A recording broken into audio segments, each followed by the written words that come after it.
This is a press conference. April 9th, 1959, Washington, D.C. One of these 7 young men will be the first American into space. These are the astronauts. United States Project Mercury.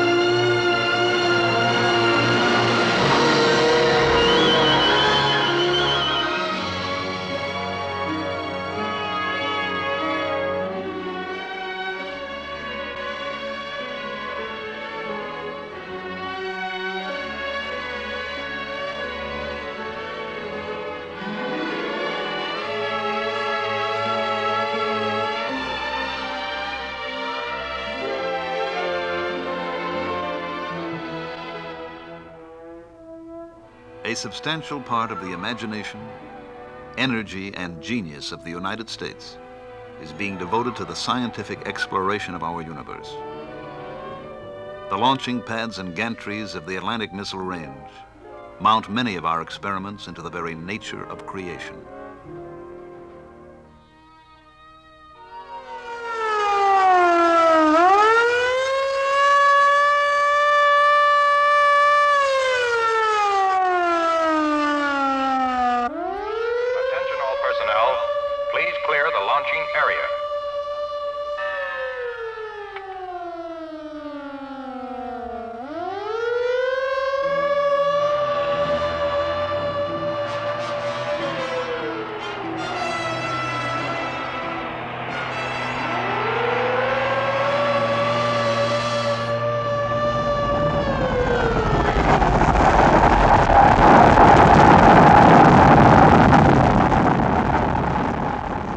This launch carried an Earth satellite into orbit. Soon, before the Earth turns many hundred times, a man will climb into a capsule at the Atlantic Missile Range and be hurled headlong into space.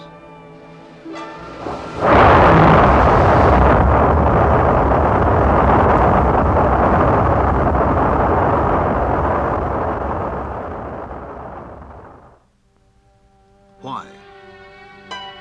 Why must man go into space? Why must he attempt this new and forbidding environment? Space with its belts of radiation, meteorites, solar winds, unknown cosmic forces. To explore his world, man has always risked the unknown. Because it is unknown, and man's nature is to know. Project Mercury is a beginning for man in space. It will take him 100 miles from the Earth.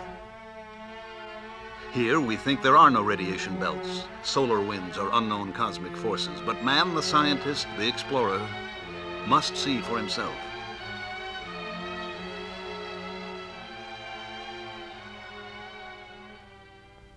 Each component of Project Mercury will be held up and measured in the unbending light of scientific truth. Will it work? Why? Does it work under load? Why not?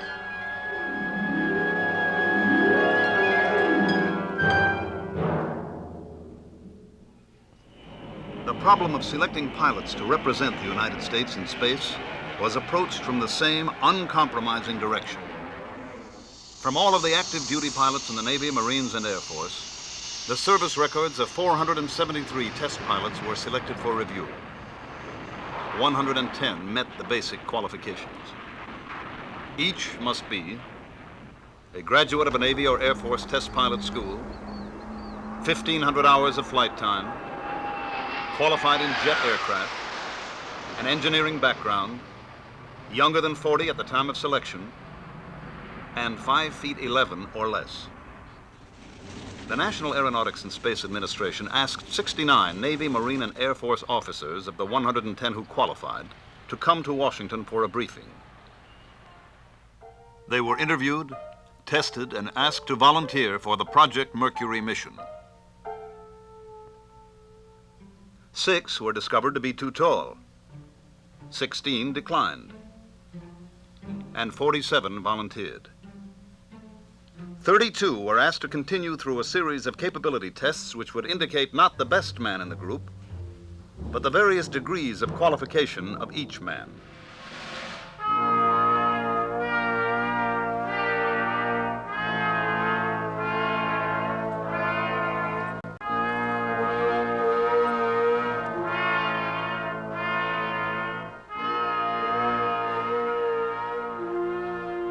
"32 candidates reported to the Lovelace Clinic in Albuquerque, New Mexico for an exhaustive series of physical examinations. These tests were divided between those given under normal clinical procedures and a series used for the first time in Project Mercury. A series of dynamic tests designed to measure the candidates' abilities during physical stress.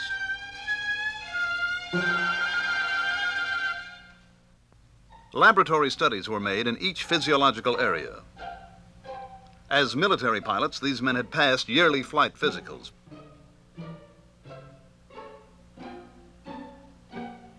But here at the Lovelace Clinic, each measurable reaction of body chemistry, each physical function was measured, probed, diagnosed.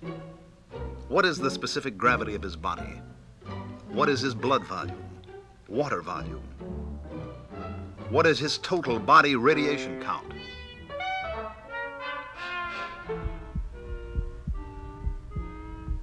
We are listening to his heart. When the astronaut is orbiting in space, the measure of his heart's contraction and expansion will be telemetered to the Mercury tracking stations.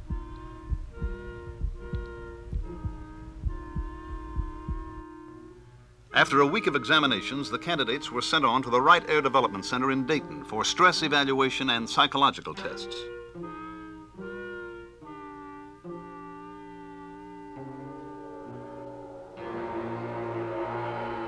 This Project Mercury candidate is preparing for stress. The weight of 8 gravities will thrust upon him as he rides the human centrifuge.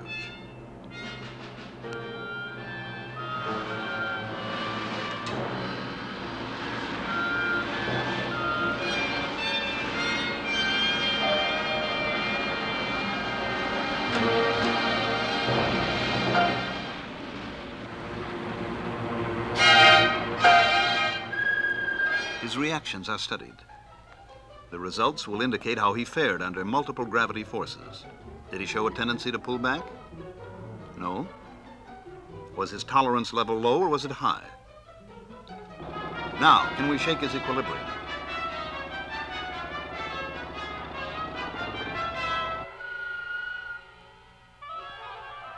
How does this affect his pulse and blood pressure? And what about his mental balance, his imagination, his personality, motivation? How does he see the different problems of living? And how has life affected him as an individual?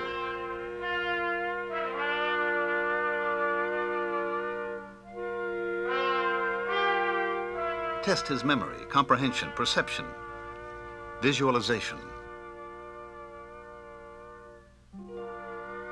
Ask him to describe himself in 100 different ways with a battery of tests. Now take him up to 65,000 feet for 1 hour in a pressure chamber.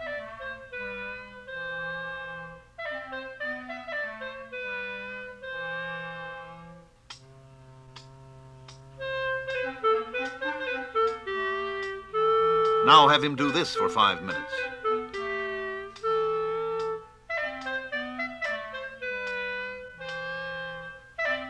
Then ask him to take a walk. Walk until his heart beats 180 times a minute. Elevate the incline 1 degree every minute. These tests continued until all 32 men had been evaluated.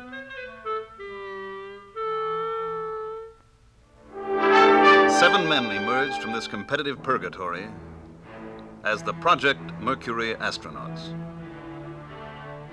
At McDonnell Aircraft, they saw a model of the space capsule they would ride into orbit.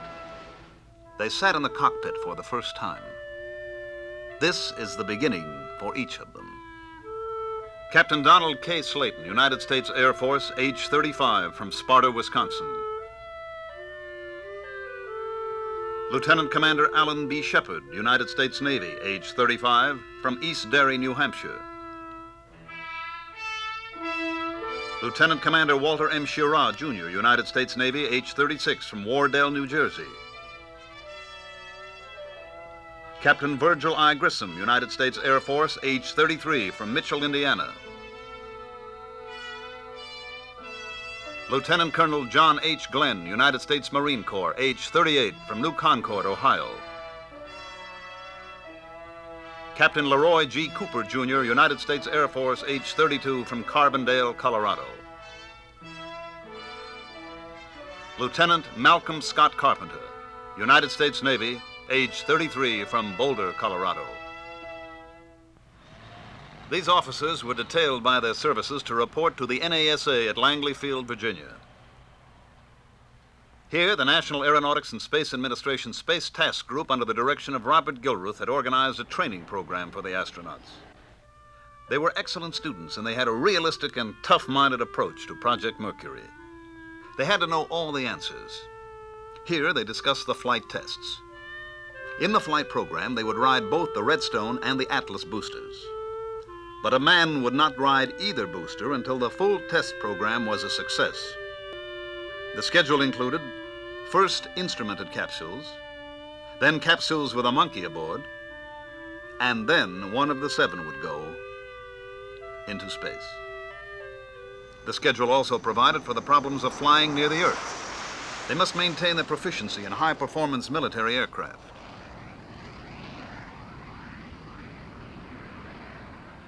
Out of this training together, a strong esprit de corps developed. They all felt that this must be a team effort involving all of Project Mercury. Recognition would undoubtedly go to the man who makes the first flight. But the second, third, or fourth flights may produce far more scientific information than the first flight.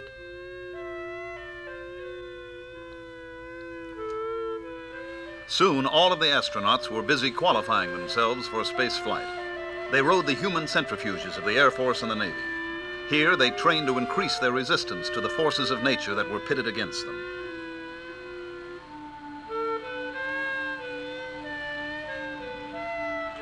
But each new experience, each small physical or mental victory was backed up by hours of classroom work. The time had come to select the pressurized flight suit they would wear. All of the suits tested were air-conditioned, had an attachable helmet, and would protect the pilot from heat and from the deafening 155 decibel noise of the blastoff. The problem was to select a suit which had complete pressure integrity, which was resistant to temperature and was not too bulky, a suit which allowed comparative freedom of movement, yet a suit which was completely reliable. This modified U.S. Navy Mark IV suit worn by Shephard was selected for further testing. To get the feel of space flight controls, this trainer at NASA's Lewis Research Center in Cleveland demonstrates the possible motions of a capsule in space.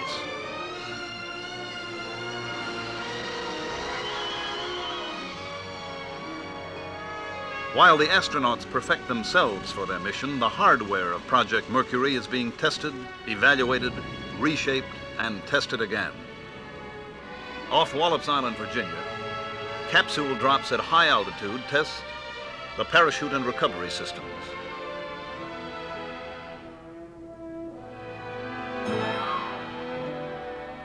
At 10,000 feet, the parachute will open.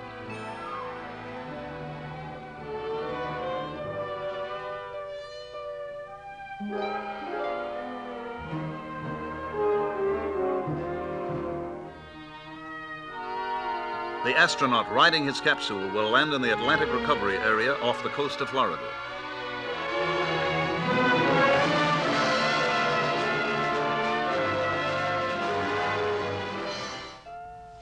The astronaut must learn to tolerate the heating he encounters during his fall back into the atmosphere.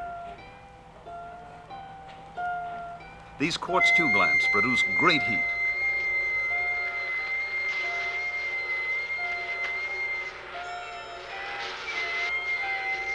Among the astronauts, Walter Schirra is charged with the special problem of studying the capsule environment.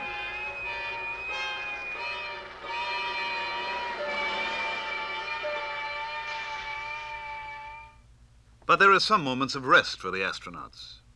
Here, they sit in a projection room and watch the films taken of their visit to the Atlantic Missile Range, Cape Canaveral. On trips like this, each man gathers information concerning his particular assigned area of individual study. He is then responsible to the rest of the group for this information.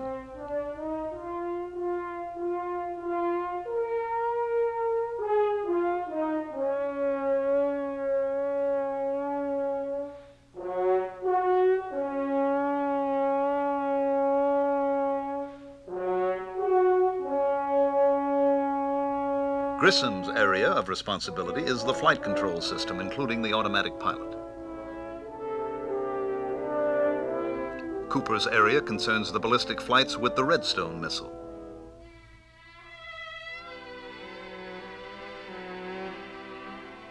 SHEPHARD is concerned with tracking and recovery of the capsule.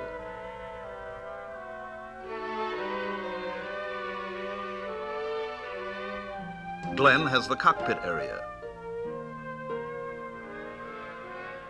Carpenter, communication and navigation.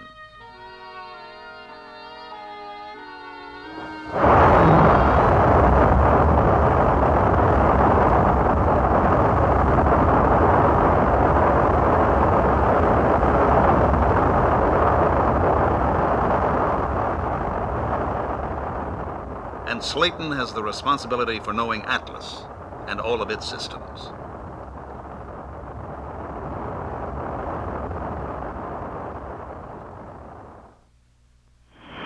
The possibility that trouble may develop with the Atlas or the Redstone during the countdown or during the takeoff is looked squarely in the eye by the astronauts and the engineers behind Project Mercury. This booster was not a Mercury vehicle, but imagine the worst possible situation for the astronaut, that his capsule is now mounted on top of this Atlas. The escape rocket takes the capsule away from the booster.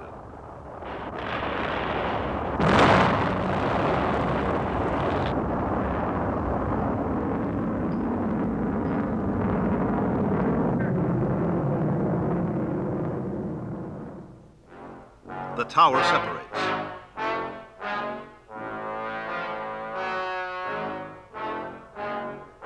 The parachute opens, and the capsule lands in the sea.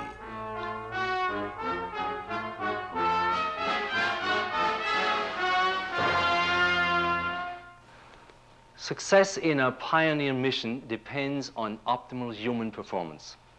And performance... This is the voice of Dr. Theodore Benzinger at the Naval Medical Center, Bethesda, Maryland. The astronauts each take their afternoon of sweating it out in this gradient heat calorimeter.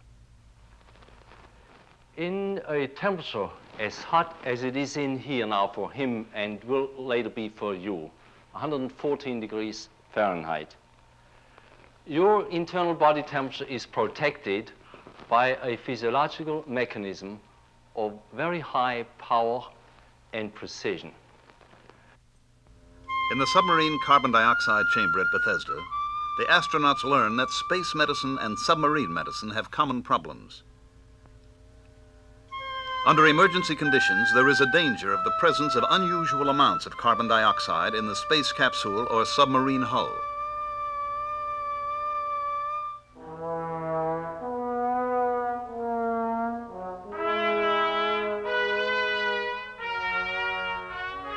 After 2 hours in the chamber under 3% carbon dioxide, these men are tired. But they were convinced that they could function for quite a long time, at least long enough to make a complete orbit of the Earth and then to make an emergency re-entry and landing.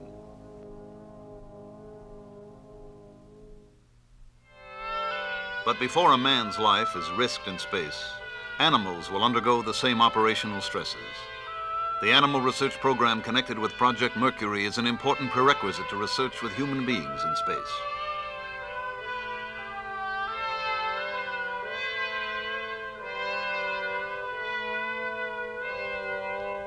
The NASA research which created the individually molded couch was another step toward minimizing the hazard of injury during the Mercury mission.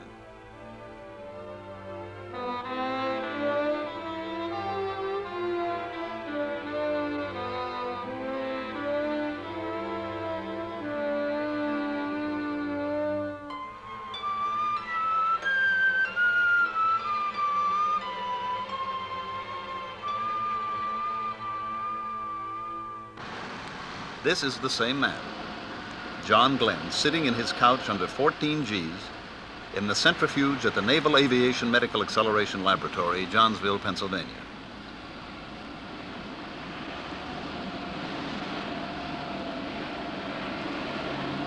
And this is Gus Grissom. The astronauts consider this experience as probably the most important phase of their space flight environmental training.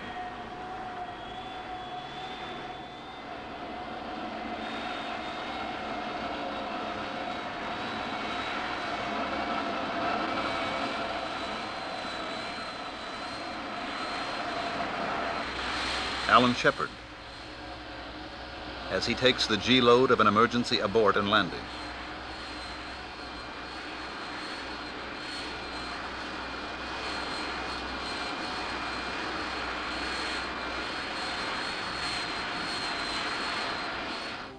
To be able to take this physical beating, these men must be conditioned like athletes. And the astronauts find that the physical discipline of underwater swimming is oddly effective in training toward a space mission.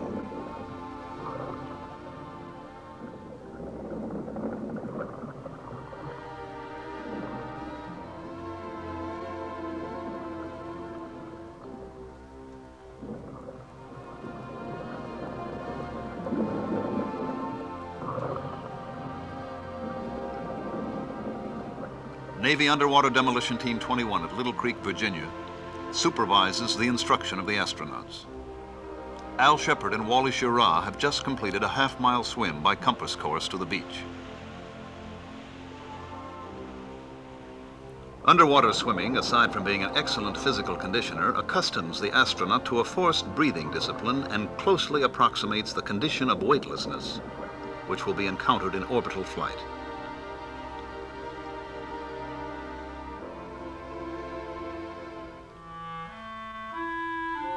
Now, imagine, if you will, that you are watching the first Project Mercury launching at the Atlantic Missile Range, Cape Canaveral. At launch time, the manned capsule with its escape system is thrust into the sky by the 2 booster engines and 1 sustainer engine of the Atlas.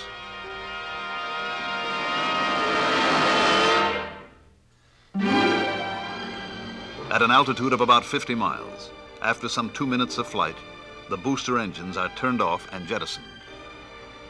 The sustainer engine continues its thrust toward orbital speed as the escape rocket fires, pulling the escape tower free of the capsule.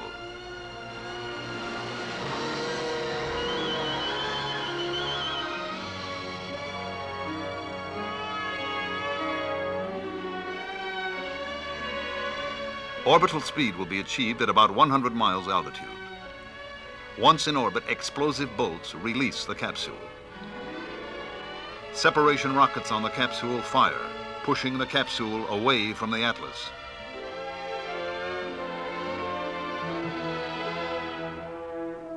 Now the capsule automatic pilot rotates the capsule.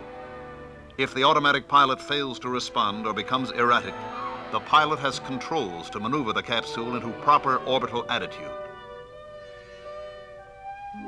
Through a periscope or through his window, the pilot observes the earth below and the heavens beyond the horizon.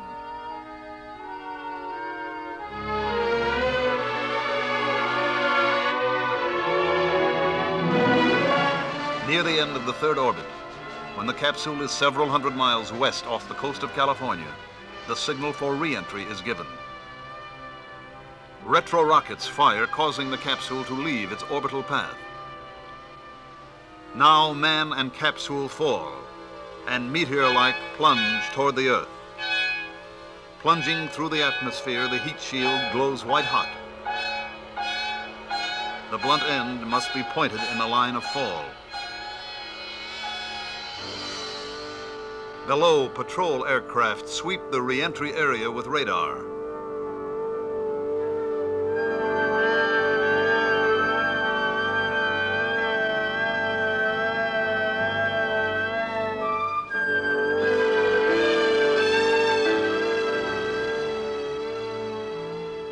At 10,000 feet, the main parachute extends, and a SOFAR bomb is released.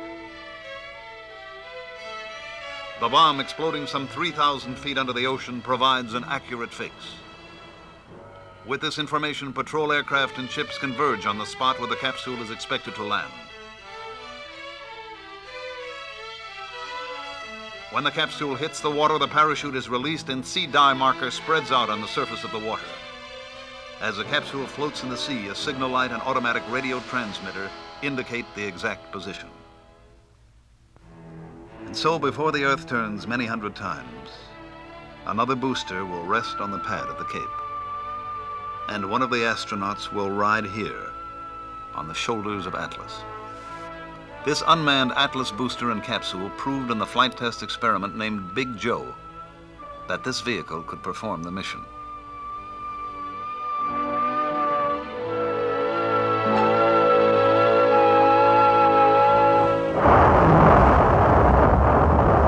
The capsule, without escape tower, rocketed to 100 miles and was thrust downward to re-enter the Earth's atmosphere at a speed just below the predicted re-entry speed. The capsule was recovered in the Atlantic Ocean. The tests will continue. The experiments and training will go on to put man into orbit. These are the astronauts. United States Project Mercury.